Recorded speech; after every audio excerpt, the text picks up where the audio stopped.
Bismillahirrahmanirrahim. Assalamualaikum warahmatullahi wabarakatuh. Alhamdulillah wassalatu wassalamu ala rasulillah wa ala alihi wa sahbihi ajma'in, amma ba'du. Pertama-tama marilah kita panjatkan puji syukur kehadirat Allah subhanahu wa ta'ala. Salawat serta salam tak lupa kita curahkan kepada junjungan Nabi kita, Nabi besar Nabi Muhammad sallallahu alaihi wasallam. Insyaallah pada kesempatan kali ini kami dari kelompok 7 akan mempresentasikan hasil dari kerja kelompok kami, yaitu tentang organisasi otonom Muhammadiyah.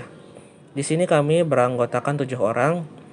Yang pertama yaitu Pamel Wijaya, NIM I0001999233. Yang kedua saya sendiri AM Fadli Jalal, NIM I0001999227. Selanjutnya yang ketiga Mulia Aslihan, NIM I0001999234. Selanjutnya yang keempat Muklisin Mursalin, NIM I0001999236. Selanjutnya yang kelima Najib Maulana Al-Fikri, NIM I0001999228.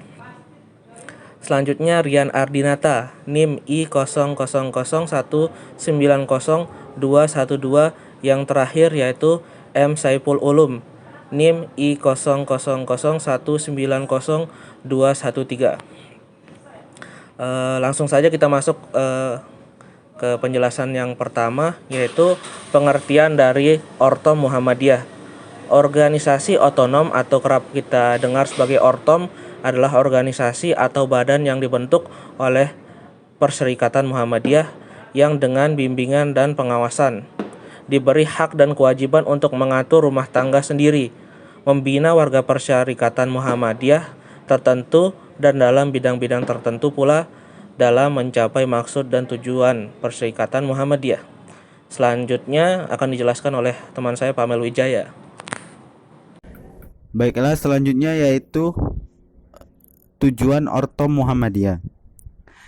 Dalam proses perkembangannya, tujuan pembentukan Ortom Muhammadiyah ini dapat dibagi menjadi 4 bagian, yaitu yang pertama efisiensi dan efektivitas Persyarikatan Muhammadiyah.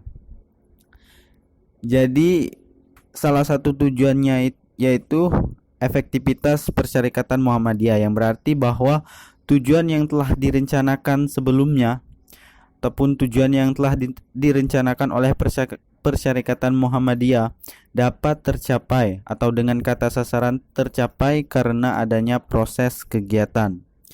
Yang kedua yaitu pengembangan Persyarikatan Muhammadiyah. Dengan adanya Ortom ini dapat mengembangkan Persyarikatan Muhammadiyah. Yang ketiga yaitu dinamika Persyarikatan Muhammadiyah. Dan yang keempat yaitu kaderisasi Persyarikatan Muhammadiyah, yang berarti Ortom tersebut dapat mencetak kader-kader yang dapat meneruskan ataupun melanjutkan amal usaha di Muhammadiyah. Selanjutnya yaitu kewajiban di Ortom Muhammadiyah. Di sini terdapat 6 kewajiban Ortom Muhammadiyah. Yang pertama yaitu melaksanakan seluruh keputusan organisasi Muhammadiyah. Maksudnya yaitu organisasi otonom di Muhammadiyah wajib menjalankan setiap keputusan yang diambil di organisasi Muhammadiyah. Yang kedua yaitu menjaga nama baik Persyarikatan Muhammadiyah. Maksudnya yaitu setiap organisasi otonom wajib menjaga nama baik Persyarikatan Muhammadiyah, baik dengan mencetak prestasi ataupun berkontribusi dalam perkembangan maupun di masyarakat umumnya, khususnya berkontribusi dalam organisasi Muhammadiyah itu sendiri. Yang ketiga yaitu membina anggota-anggotanya menjadi warga Muhammadiyah yang baik.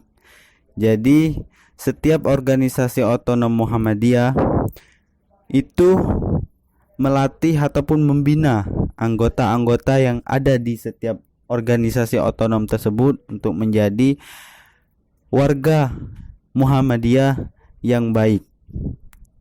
Dan yang keempat yaitu menjalin hubungan dan kerjasama yang baik dengan sesama ortom. Artinya setiap organisasi otonom, misalnya Tapak Suci, Hizbul Waton, IPM, IMM, harus menjalin hubungan kerjasama yang baik untuk mencapai tujuan bersama di dalam organisasi Muhammadiyah. Yang kelima yaitu melaporkan semua kegiatan kepada Persyarikatan Muhammadiyah. Maksudnya yaitu setiap aktivitas ataupun kegiatan yang dilaksanakan oleh organisasi otonom Muhammadiyah itu wajib untuk melaporkan ke Persyarikatan Muhammadiyah agar organisasi Muhammadiyah bisa tahu apa saja yang telah dilakukan oleh masing-masing ortom tersebut. Dan yang terakhir yaitu menyalurkan bakat, minat, dan kemampuan anggotanya dalam kegiatan berorganisasi dan amal usaha Muhammadiyah. Maksudnya yaitu setiap organisasi itu mewadahi setiap bakat, minat, dan kemampuan anggota Persyarikatan Muhammadiyah.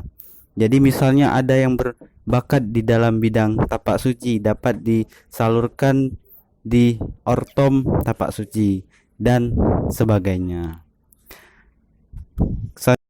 Baik, di sini saya akan melanjutkan pembahasan dari saudara Famer. Perkenalkan, nama saya Mukhlis Mursalin. Saya akan melanjutkan pembahasan yang dibahas oleh Mas Famel. Di sini saya akan membahas tentang hak-hak ortom Muhammadiyah dan organisasi ortom dalam Muhammadiyah. Yang pertama saya akan bahas tentang hak-hak ortom Muhammadiyah. Yang pertama, mengelola kepentingan, kegiatan, dan amal usaha yang didirikan oleh ortomnya. Di sini Muhammadiyah mengelola kegiatan amal usaha yang disalurkan oleh ortom dalam Muhammadiyah itu sendiri. Kemudian yang kedua, menjalin hubungan baik dengan organisasi badan lain di luar Persyarikatan Muhammadiyah, di mana agar Muhammadiyah memperkenalkan diri sekaligus menyalurkan pembahasan itu. Kemudian yang ketiga, memberi saran kepada persyarikatan, baik diminta atau kemauan sendiri. Memberi saran di sini agar memberi kritik agar Muhammadiyah kedepannya lebih baik lagi. Kemudian yang keempat, mengusahakan dan mengelola keuangannya sendiri. Di sini Muhammadiyah mendirikan yang namanya Ladismu untuk mengelola keuangan Muhammadiyah itu sendiri. Kemudian organisasi ortom Muhammadiyah. Di sini organisasi ortom Muhammadiyah mempunyai 7 organisasi ortom Muhammadiyah. Yang pertama, Aisyah sebagai salah satu organisasi ortom bagi wanita Muhammadiyah yang didirikan di Yogyakarta pada 27 Rajab 1335 Hijriah bertepatan dengan 19 Masehi. Kemudian yang kedua, Nasyatul Aisyah. Nasyatul Aisyah ini adalah organisasi remaja putri yang merupakan salah satu organisasi otonom Muhammadiyah. Organisasi ini berdiri pada tanggal 28 Dzulhijjah 1345 Hijriah yang bertepatan dengan tanggal 16 Mei 1931 di Yogyakarta. Kemudian yang ketiga, Pemuda Muhammadiyah. Pemuda Muhammadiyah adalah satu organisasi otonom Muhammadiyah yang merupakan gerakan Islam amar ma'ruf nahi mungkar berasal dari pada Al-Quran dan As-Sunnah. Pimpinan pusat Muhammadiyah berkedudukan di ibu kota negara Republik Indonesia.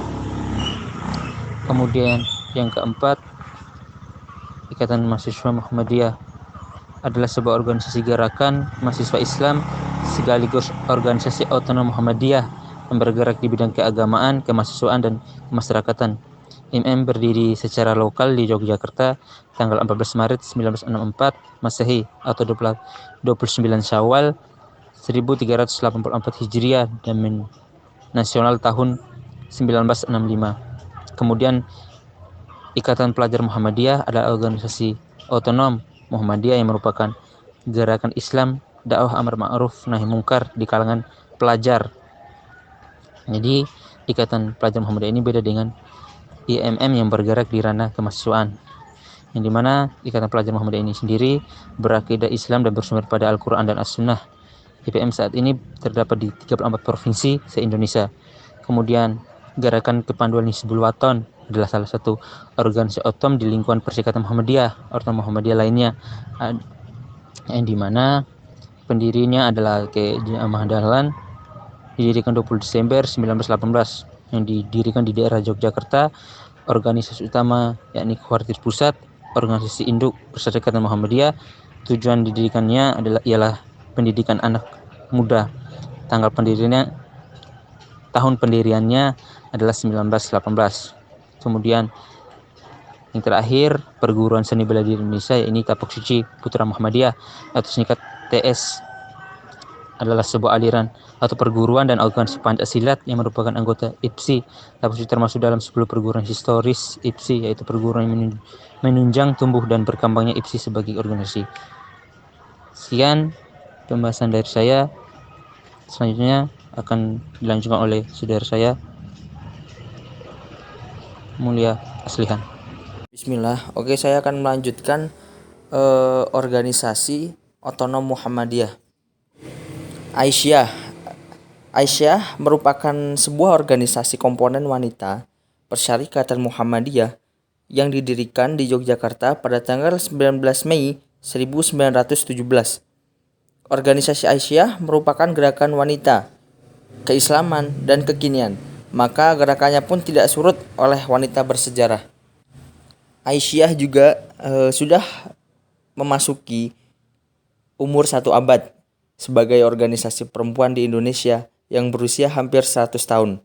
Aisyah sudah memiliki pengalaman dalam kontribusi memajukan perempuan Indonesia dalam bidang kehidupan, baik bidang pendidikan, kesehatan, ekonomi, kesejahteraan sosial, penyederhanaan hukum, pendidikan politik, dan pemberdayaan perempuan. Aisyah juga sebagai organisasi otonom perempuan Muhammadiyah yang bekerja di seluruh provinsi Indonesia, bahkan dari Sabang sampai Merauke. Dan selanjutnya Nasyiatul Aisyah. Nasyiatul Aisyah adalah sebuah organisasi remaja putri yang didirikan, yang merupakan salah satu organisasi otonom dalam Muhammadiyah. Organisasi ini berdiri pada tanggal 28 Dzulhijjah 1345 Hijriah yang bertepatan dengan tanggal 16 Mei 1931 Miladiyah di Yogyakarta. Tidak jauh berbeda dengan Aisyah. Nasyiatul Aisyah adalah sebagai gerakan putri Islam, merupakan organisasi kader yang di dalamnya melaksanakan dakwah Islam atau yang sering disebut dengan amal ma'ruf nahi mungkar, dan senantiasa memiliki keterkaitan pada pencerahan dan pemberdayaan perempuan menuju perwujudan masyarakat Islam yang sebenar-benarnya. Oke, mungkin bisa dilanjut sama Mas Najib. Baik, di sini saya Najib Maulana Fikri akan menjelaskan tentang Pemuda Muhammadiyah. Pemuda Muhammadiyah didirikan di Yogyakarta pada tanggal 26 Zulhijjah 1350 Hijriah, bertepatan dengan tanggal 2 Mei 1932 Miladiyah. Yang memang awal berdirinya Pemuda Muhammadiyah secara kronologis dapat dikaitkan dengan keberadaan siswa Proyek Riau atau SPP, suatu gerakan yang sejak awal diharapkan Kiai Haji Mandalam dapat melakukan kegiatan pembinaan terhadap remaja atau pemuda Islam. Dalam perkembangan SPP itu mengalami kemunculan sangat pesat hingga sekitar pada Kongres Muhammadiyah yang ke-21, maka pada tahun 1932 diputuskanlah berdirinya Muhammadiyah bagian pemuda, yang merupakan bagian dari organisasi dalam Muhammadiyah secara khusus mengasuh dan mendidik para pemuda keluarga Muhammadiyah. Yang itu keputusan Muhammadiyah mendapatkan banyak sekali sambutan luar biasa dari kalangan pemuda maupun para sesepuh, terutama orang-orang Muhammadiyah itu sendiri. Itu dari Pemuda Muhammadiyah. Selanjutnya Ikatan Mahasiswa Muhammadiyah atau IMM. Itu sebuah organisasi atau gerakan mahasiswa Islam sekaligus organisasi yang bergerak di bidang keagamaan, kemahasiswaan, dan kemasyarakatan. IMM sendiri berdiri di Yogyakarta pada tanggal 14 Maret 1964 Masehi atau 29 Syawal 1384 Hijriah. Kemudian tempat berdirinya itu di Surakarta, yang memang kita kenal IMM dalam pendiriannya kita kenal tokoh penting itu seperti Muhammad Jasman Al-Kindi, Sidibia Markus, Rosyad Saleh, dan Elida Jasman, yang itu tokoh-tokoh pendiri IMM waktu awal, yang kemudian dominan warnanya itu ada merah marun seperti kita lihat sekarang, jasnya kemudian hitam. Selanjutnya trikompetensi dasar IMM itu ada religiositas, intelektualitas, humanitas. Kemudian juga semboyan IMM yang perlu kita laksanakan yaitu anggun dalam moral, unggul dalam intelektual, fastabiqul khairat, abadi perjuangan. Yaitu juga kemudian tujuan IMM itu adalah mengusahakan terbentuknya akademisi Islam yang berakhlak mulia dalam rangka mencapai tujuan Muhammadiyah.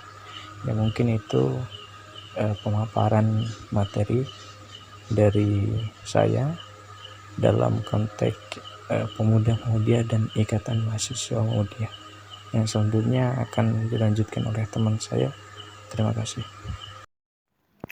Ikatan Pelajar Muhammadiyah. Ikatan Pelajar Muhammadiyah adalah salah satu organisasi otonom Muhammadiyah yang merupakan gerakan Islam, dakwah, amar ma'ruf nahi mungkar di kalangan pelajar, berakidah Islam dan bersumber pada Al-Quran dan As-Sunnah. IPM sendiri berdiri pada tahun 1919 hingga kemudian mereka berhasil eksis atau pada tahun 1958 ketika dilakukannya Konferensi Pemuda Muhammadiyah di Garut, Jawa Barat, yang kemudian menerapkan hari jadi Ikatan Pelajar Muhammadiyah pada 18 Juli 1961. Tapak Suci Putra Muhammadiyah. Tapak Suci Putra Muhammadiyah adalah sebuah aliran perguruan dan organisasi pencaksilat yang merupakan anggota IPS, Ikatan Pencaksilat Indonesia. Tapak Suci berasas Islam, bersumber pada Al-Quran dan As-Sunnah, berjiwa persaudaraan, berada di bawah naungan Persyarikatan Muhammadiyah. Tapak Suci berdiri pada tanggal 10 Rabiul Awal 1383 Hijriah atau bertepatan dengan tanggal 31 Juli 1961 di Kamunan,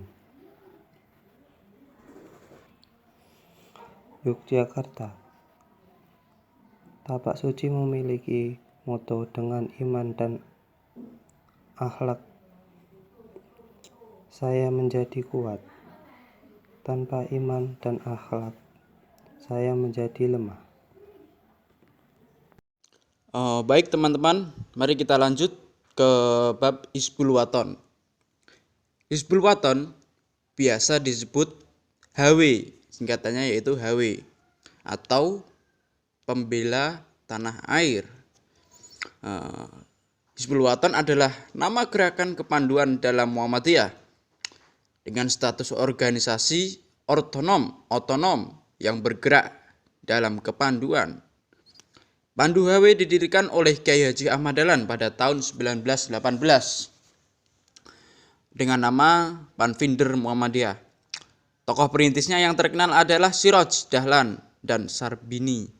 Asal-usul Kiai Haji Agus Salim, istilah Belanda Panfinder di Indonesia menjadi kepanduan Muhammadiyah. pada tahun 1920 atas usul Kiai Haji Raden Hajid, Kepanduan Muhammadiyah dinamakan Pandu Hizbul Waton atau biasa disingkat dengan HW.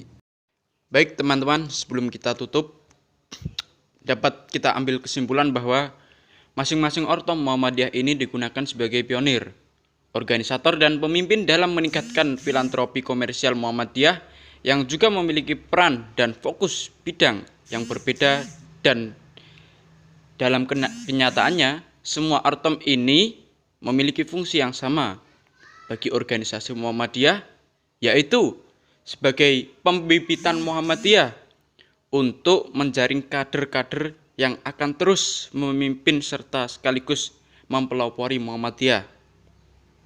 Ya, ada juga selain itu yaitu juga sebagai pelopor gerakan Muhammadiyah. Ortom Muhammadiyah harus terdepan dalam membela organisasi Muhammadiyah dalam proses mensukseskan rencananya. Selain itu, ortom Muhammadiyah harus melangkah maju untuk menyempurnakan visi dan misi Muhammadiyah. Karena apa? Karena kita tidak ada yang harus terlewatkan. Ya, begitu Muhammadiyah itu harus maju dan tidak terlewatkan pada zaman tertentu, ya itu ibaratnya. Namun jika terdapat kekurangan, ortom Muhammadiyah harus segera untuk memperbaikinya. Jadi apapun yang ada kekurangan, semuanya pasti ada kekurangan, maka kita harus saling mengingatkan dan juga selalu harus memperbaiki apa yang telah kita lakukan. Apabila itu bagus, kita harus lebih meningkatkannya lagi. Apabila itu masih kurang, kita harus memperbaikinya lagi. Mungkin cukup sekian dari kelompok kami. Wassalamualaikum warahmatullahi wabarakatuh.